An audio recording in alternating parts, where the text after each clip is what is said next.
இன்றைய முக்கிய செய்திகள். சர்வதேச அளவில் நடன விழா கோவையில் நடைபெற்றது.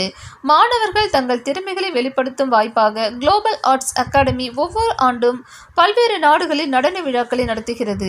இந்த ஆண்டு 2024ஆம் ஆண்டு குளோபல் ஆர்ட்ஸ் அகாடமி நடன விழா ஆகஸ்ட் 10, 11ஆம் தேதிகளில் 2 நாட்கள் கோவை நவ இந்தியாவில் உள்ள இந்துஸ்தான் கலையரங்கத்தில் நடைபெற்றது.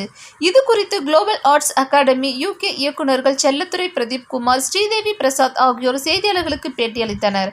அப்போது அவர்கள் கூறுகையில், குளோபல் ஆர்ட்ஸ் அகாடமி மாணவர்களின் திறன்களை வளர்த்துக் கொள்ள உதவும் பல்வேறு நுண்கலைகளை கற்கவும் நிகழ்த்தவும் ஊக்குவிக்கும் ஒரு நிறுவனமாகும்.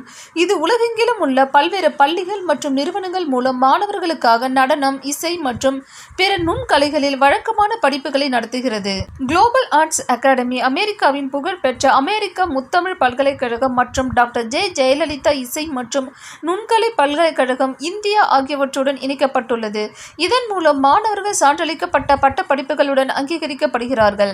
மாணவர்கள் தங்கள் திறமைகளை வெளிப்படுத்தும் வாய்ப்பாக குளோபல் ஆர்ட்ஸ் அகாடமி ஒவ்வொரு ஆண்டும் பல்வேறு நாடுகளில் வழக்கமான நடன விழாக்களை நடத்துகிறது. இந்த ஆண்டு 2024ஆம் ஆண்டு குளோபல் ஆர்ட்ஸ் அகாடமி நடன விழா ஆகஸ்ட் 10 மற்றும் ஆகஸ்ட் 11ஆம் தேதிகளில் இந்தியாவின் கோயம்புத்தூரில் நடத்தப்பட்டது.